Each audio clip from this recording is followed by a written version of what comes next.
Hello everyone, welcome back. This is Tuplex, and welcome to the series finale and base tour.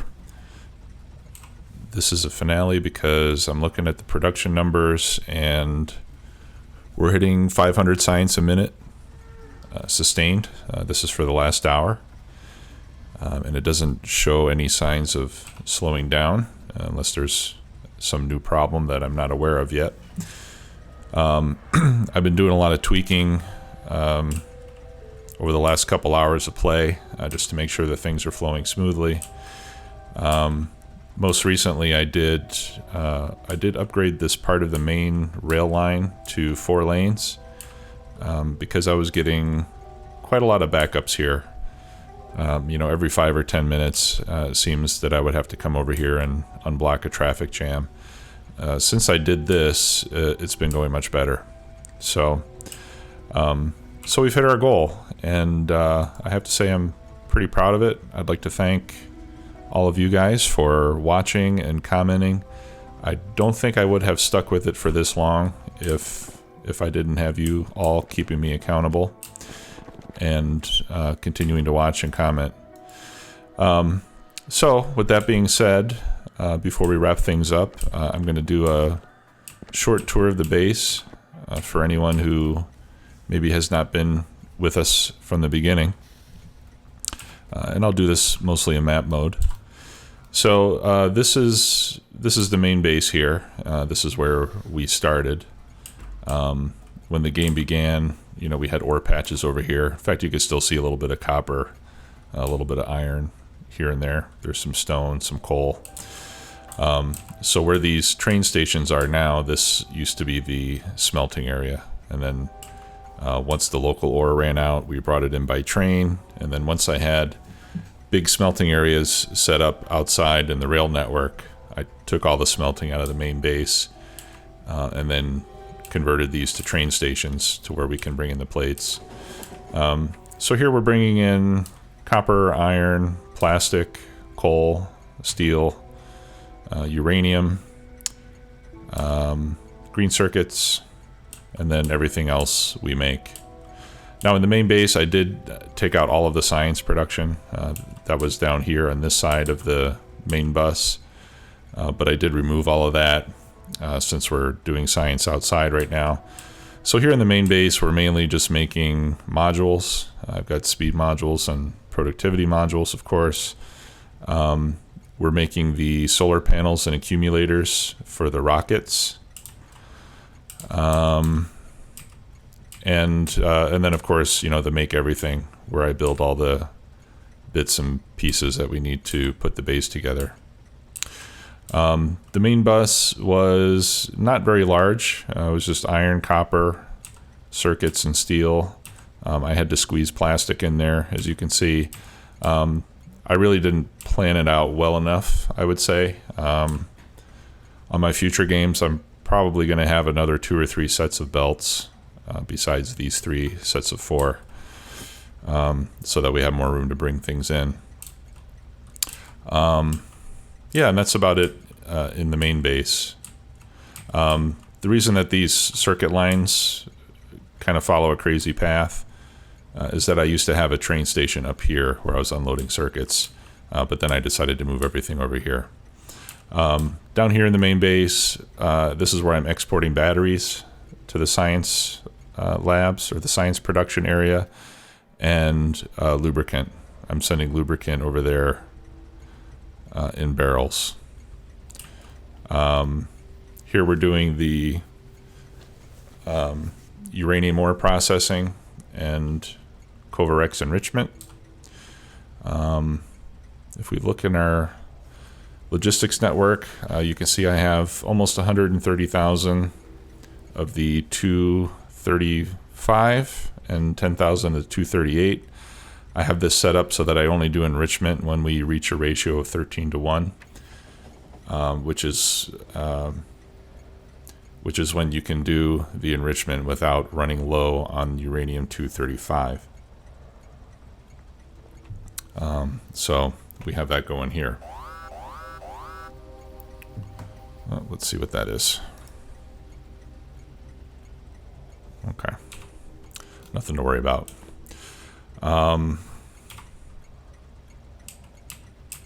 right, so that's the main base. Not much else to say about that. As far as power goes, I did start off with a couple of reactors and then built up to this setup with 10 reactors. I survived on this for quite a while. And then when I needed more power, I put more reactors up here. And so what you'll see here is I just have 5 more copies of the same reactor setup. It's easy to just blueprint this whole thing and then paste down another one. We are using fuel control, so I'm only inserting fuel when steam drops below a certain level. But right now, yeah, we're pretty close to maximum capacity. We're running 6 gigawatts.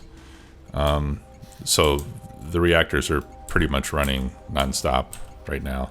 That green light means that we need to put fuel in at the next opportunity. That means that the steam is not built up enough. I think I have it set up to where if the steam is less than half of capacity, it'll add more fuel. Yeah, so we've got 5 here and another one over here, so that's 60 reactors total. Over here is where I bring crude oil into the main base. I am, like I said, I am exporting lubricant to the science build, so I do need to keep this going. Although I have a lot more capacity than I actually need here right now. Up here, I've just got some trains with the colors that I use for the different types of material.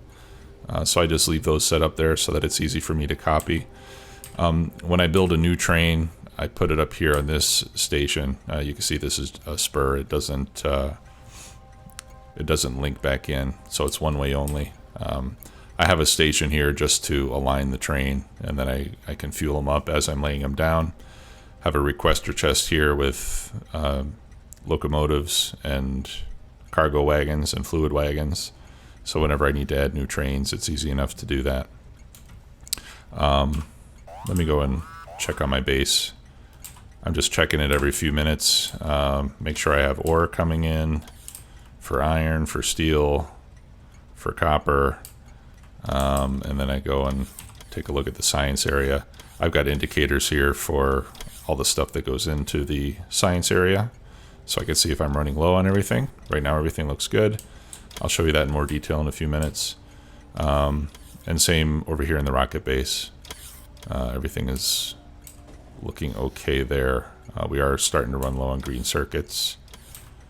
So hopefully we have a train that should be coming over here shortly. I think this is the one going to green circuits. No, that's red circuits. There we go. Yeah, that'll be filled up shortly. Okay, so now that we've covered the main base and the power, let me zoom out so you can see the whole thing. So this is the whole base. As you can see, I had to cover quite a bit of area. I am using RSO and expensive recipes and the 4x science multiplier. So it was quite a challenge to get to 500 science packs a minute. I estimate that that's roughly equivalent to 1,000 per minute on a regular game, maybe even a little bit more, just because of the amount of resources that are involved. So we went pretty far south. We're starting to get into some larger patches of ore, 20, 30 million, that far away. And then I went just a little bit north. I've walled in all around the base so that I don't have to deal with biters. These defenses are, not very dense, but it's enough to prevent anything from breaking through. And generally, sometimes a wall section gets destroyed, but generally nothing gets destroyed. And then I have bots that come and repair. So the The entire perimeter wall is covered with various robot networks, and then I have trains that come in and resupply with repair packs and walls and turrets in case things get destroyed. Yeah, so everything within the base is protected by walls. I'm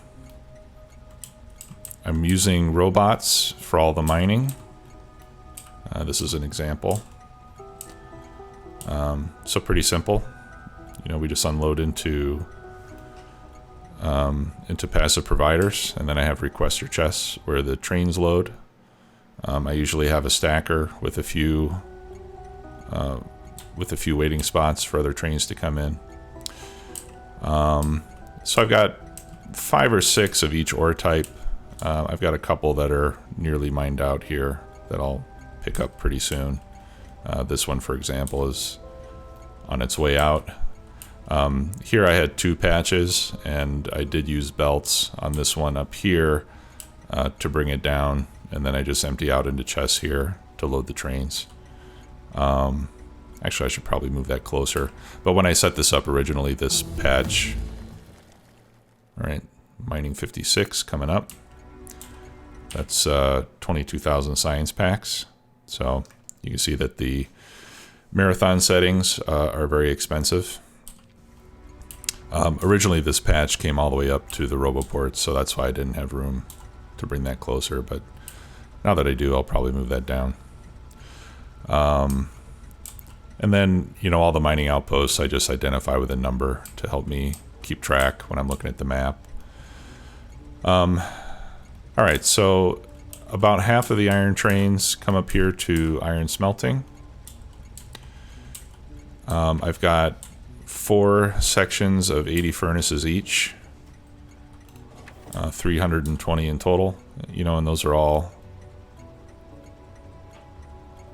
using productivity modules. Actually, I see I'm missing a few productivity modules there. I'm not sure how that happened. Huh.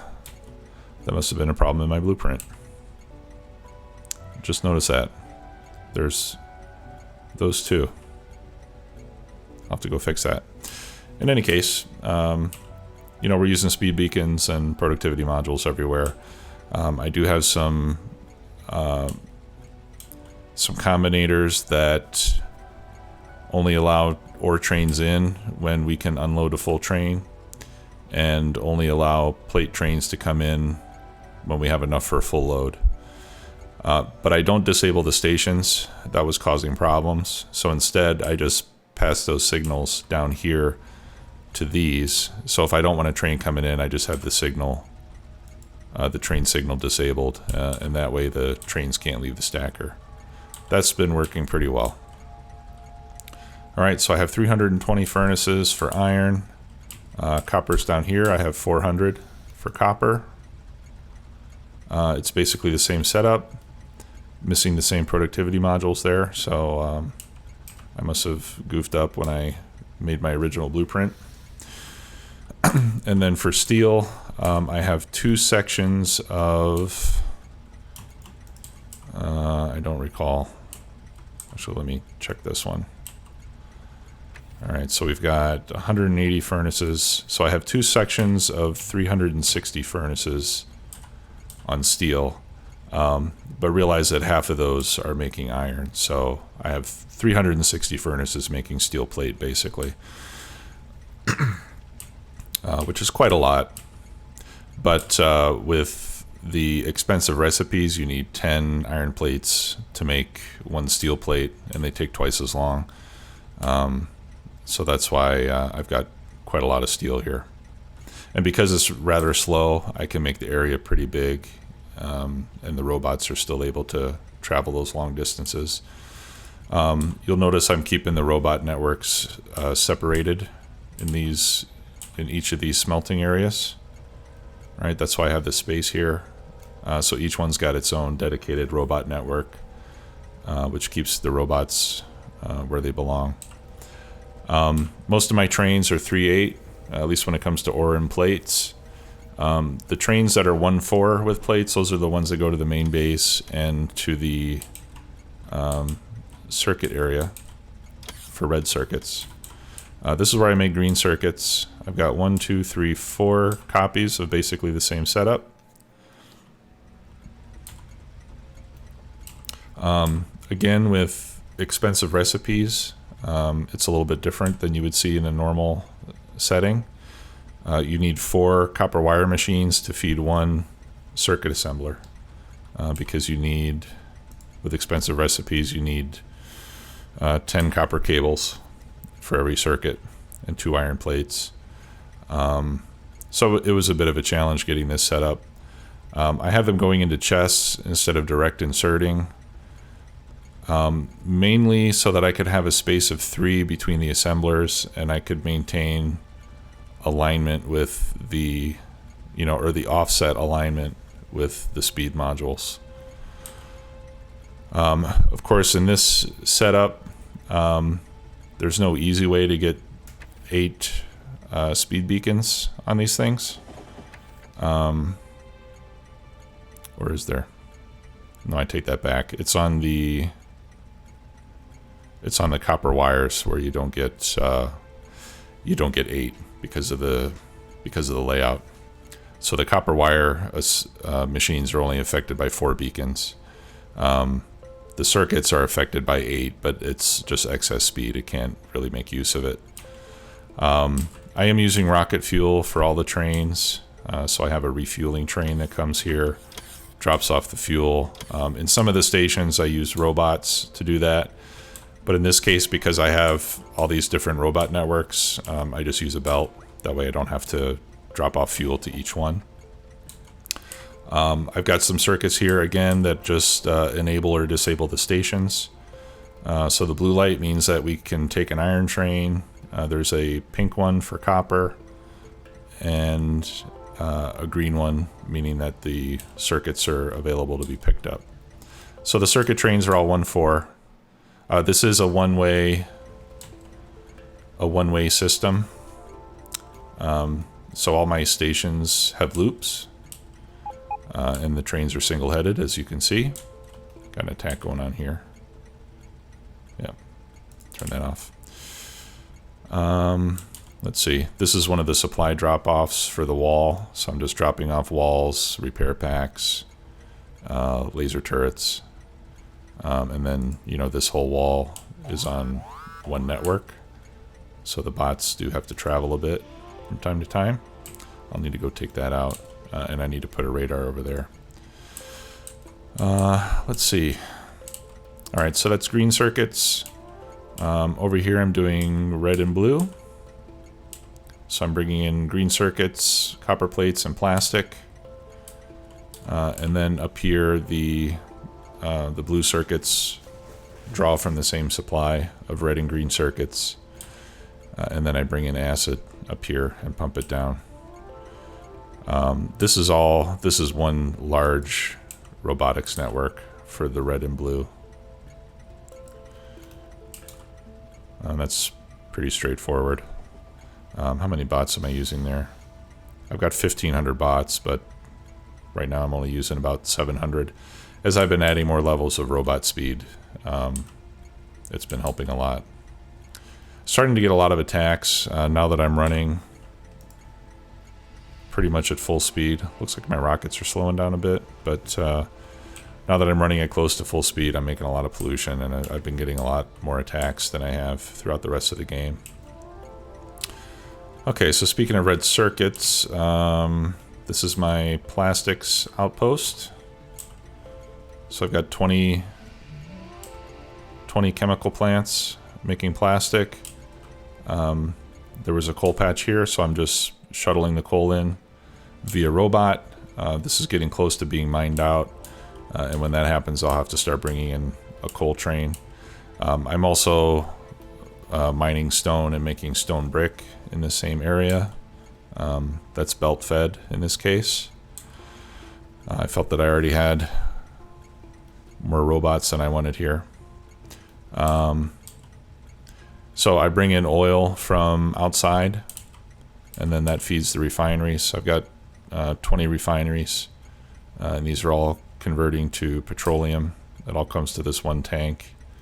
And then I had to separate the petroleum into 2 separate lines because one line didn't have enough flow to keep this running nonstop. Yeah, so we're doing stone brick and plastic there.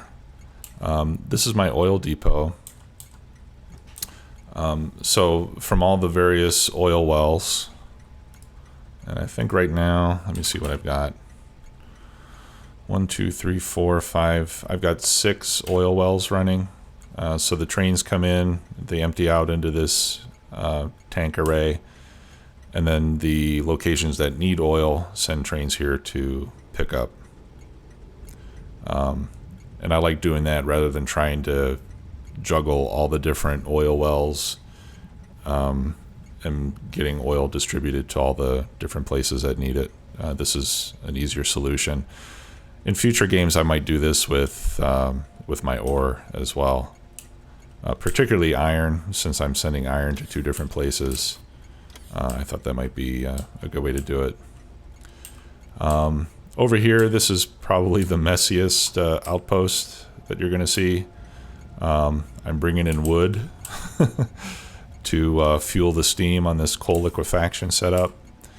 I'm basically just using this to make sulfuric acid.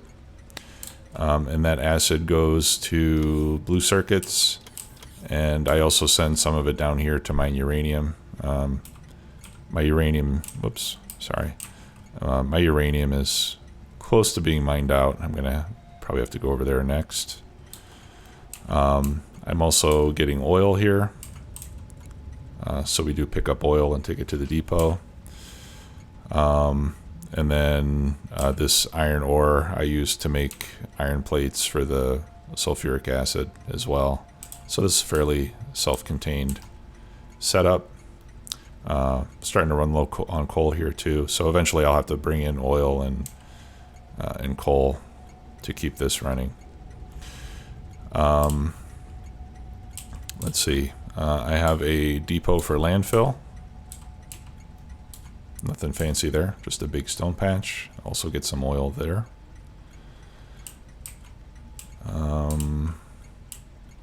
The rest of this is all pretty much just mining. This is all mining. I showed you circuits. Alright, so I think the next thing I could show you here is the rocket base. I have a single silo. That's enough to launch 1 rocket every 2 minutes, which gives me the 500 per minute that I need. Although here, it looks like... What am I missing? It looks like I'm waiting for blue circuits to get that rocket launched. I think that's why it's starting to slow down a bit. And why is that? I may have run low on circuits. I'll have to keep an eye on that. Yeah, so we're waiting for the blue circuits for the satellite. But here in the rocket base, I make the speed 1 modules and the blue circuits that are used for the rocket control units. And then I also have blue circuits there that go to the satellite. I might just need to add a couple more assemblers there. And then over here, I make the low density structures. And then the rocket fuel I bring from outside. I have a separate outpost making rocket fuel. Let me see if I can find it so I can show that to you. Here it is. Okay, so this is all oil powered. And it's a pretty simple setup. I'm making solid fuel from light oil as much as possible. So I convert heavy to light, make solid fuel from that, and then I make solid fuel from whatever petroleum comes out of there as well. This is all belt driven. And then we make the rocket fuel here, and then the rocket fuel goes to the train stop via robots. I do need to get speed modules put in my pump jacks here. I've done that everywhere else. I've put speed modules in the pump jacks to keep them running at maximum output. All right, yeah. So you can see that I get some traffic backups here once in a while. So I think the next large base that I build, I'm going to plan the rail network better and have that be 4 rails, on the main line, which in this case, is this line here that comes down here. Everything else kind of runs off of that. So that would be another way to improve this, would be to upgrade to 4 rail lines all the way down. But that's the rocket fuel, and then like I said, that gets brought up here, and then I also take some of that rocket fuel back to the main base for fueling trains. And then I get the satellite parts up here. So you can see that this is on its own robot network, and then this is the robot network for my main base. So I just bring the solar panels and radars and accumulators up there and then move them across with inserters into this other network. And then those are used for making the satellite. So there goes my rocket. Getting close to 500 rockets launched. All right, and then this train loads up the space science and takes it to the science area. And I'll show you that now. I have 2 of those small trains. Let's turn that off. All right, the science area is over here. So I'm bringing in lubricant, batteries, stone bricks, the 3 colors of circuits, steel plates, copper plates, and iron plates. Oh, and the science packs. And I have these train stations set up so that the trains will wait here until the logistic network is running low on that particular item. And when it does, then the train is allowed to enter the main unloading station where they unload into active providers. And then the bots put everything into these storage chests. I did that so that I wouldn't have, you can see here I've got like 10 or 11 different stops containing trains with different items. And if I was trying to build around that, I just felt like it would be cumbersome. So this way it's more compact. I do have 3, so the ones on the top and the bottom are both the same. And there's a station that'll unload 3 8 trains, and there's another station that'll unload 1 4 trains. So either way, the cargo wagons line up with these unloaders. And then this one in the middle is used only for the lubricant train. It unloads barrels and loads empty barrels.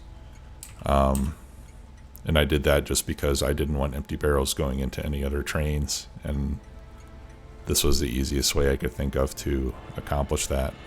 So this one is just for the lubricant. I've got 40 labs. Yeah, I've got 40 labs. All with modules, of course. I'm not making any more military science, although I did leave my military science pack production here in the main base in case I want to get a couple levels of, grenade damage or whatever. But I'm not doing any more military research, so I don't have any military science packs being made here. Just the ones I need for the infinite research on mining and robots. So up here I have red and green. These are fairly low demand assemblers, meaning they don't need a lot of items delivered by robots. Just 1 or 2 per science pack. Here on this first row I have all the high volume consumers, so we can keep the robot travel distances fairly low.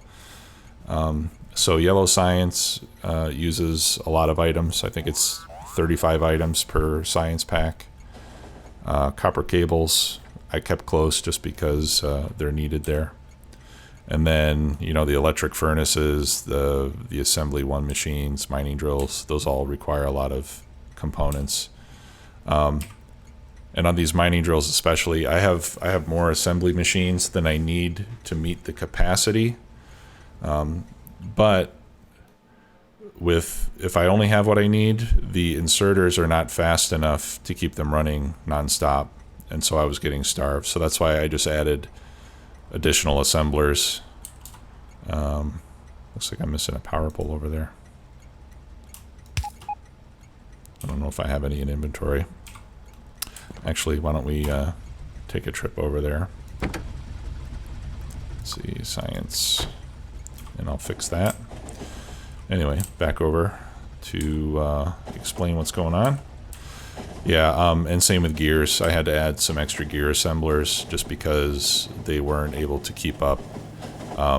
You know, when these things are fully beaconed, they're so fast that, well, like you can see here, I've got multiple stack inserters, just trying to keep the plates going in.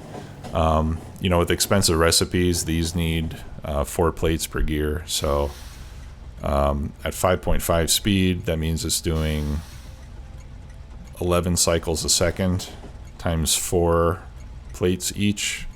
So these things need 44 iron plates per second to run nonstop. And you just can't do that with a single stack inserter. So this way I feed them from both sides, and it runs much better now. Yeah, Purple Science is kind of split up just because I was, you know, trying to keep things close, but I didn't want to go too wide from where the storage chests were, so that's why those got split up there. This is where the lubricant goes. Those barrels get fed into the electric engines. Alright, so there I've got close to 3,000 bots, and most of the time they're all pretty busy. You can see now that it's not quite using all of them all the time, but every time a train unloads, in particular, they all take off. Okay, I added this stacker after the fact because I wanted to be able to queue up some additional trains before they came in here. I suppose I could have just added more stations for those items down here, but anyway, to get down there, you have to go through the stacker, and unfortunately this part of the line goes through the middle, but that only goes to a supply area, so it's very infrequent that a train comes through there anyway. I had to use all chain signals here to make sure that trains didn't get halfway down here and then block other trains behind them. So from here all the way to, you know, these lights, that's all one block with chain signals. Alright, and that is the science area. And the labs are keeping up. I'm not limited by the labs. I think with this number of labs I can get up to 700 or 800 per minute.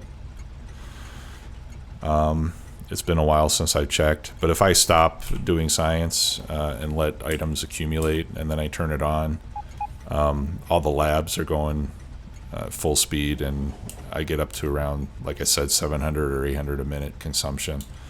So I probably still have a few more labs than I really need. And that's about it. So this has been great. I've got about 160 plus hours on this map. I've learned a lot. I left my car there. Learned a lot in the process. This is definitely the biggest base that I've made before. So it was a struggle at times. I'll be honest. There were several times where progress seemed to be going very slowly, and you know, I knew that I had problems that had to be fixed, and you know, there were a few moments where I thought about just calling it quits and starting over with a new base. But since I'd already put so much work into it, you know, and I've been sharing the journey with all of you guys throughout this whole time, I really wanted to see it through to completion. Hopefully you all have gotten something out of it as well. If you have any suggestions on what you'd like to see me do next, please leave me a comment. I'd be happy to consider those suggestions. I will be starting a new series soon. More than likely, it is going to be a beginner level tutorial series. I did one of those about a year and a half ago, but it's a little bit outdated now, so I've been thinking of redoing that. But again, if there's something that you'd like to see me do in the next series, please let me know, and I'll see if I can do that for you. Now, what would I do differently the next time? Like I said, I would definitely plan the train network better. I've had a lot of problems with traffic jams once I got to the point I'm at now. Also, you can see that some of the lines are, I've got turns and direction changes where they might not have been necessary. Here, for example, this could really be coming straight down probably. This should be 4 lanes all the way, at least 4 lanes all the way. That would help a lot with the traffic. So I would do that differently. Also, this whole loading station at the main base, I redid all of this a couple times, just because when I first started using trains, I just had, I had a station here, I had one here, I had a couple up here, and it was kind of a mess, and I ended up having to redo a lot of it. So the next time I put together a base of this size, I'll have train stations at the main base in mind from the very beginning, and I'll design it in a way that makes that easier to accomplish. I'll also, next time I use RSO, I think I'm going to use different RSO settings with more size and density increase with distance than what I have now. Because I've had to go very far, and I still don't really have like huge patches. Here's one that's 60 million. I think that's the biggest one I've seen so far. And I might even use infinite ores next time, because I have spent a lot of time setting up outposts. Several of the outposts that I started with are depleted already and mined out. You can see the lowest number I have on iron is 4. That's almost done. So that means that 1, 2, and 3 are long gone already. Number 7 is almost done. So if I'm going to keep this base running, look, number 6 is almost done. If I'm going to keep this base running, I need to add a few more iron outposts pretty quick before things start slowing down quite a bit. So I would definitely do that differently. I would probably try to plan more intelligently for using beacons and modules in the main base. Again, there I had to tear things up quite a bit. As you can see here, I got copper lines running around the outside and everything. So I had to redo a lot of this stuff so that I could use modules and beacons here in the main base. Here I've got some speed beacons down the middle, but this is not fully maximized. Yeah, so I would say, doing this again, I would do better planning so that I have less of it to redo later. For probably the first half of this playthrough, I had the mindset of, let's set it up and get it going as soon as we can, even if it's not optimal. And then later on, if it becomes a problem, I'll make it better. Well, next time I'm just going to make it better from the very beginning. It'll save a lot of time. And that's about it. So once again, thank you very much for joining me on this journey. If you have any comments or suggestions, I'd be happy to hear from you. And until next time, take care. See you later. Bye-bye.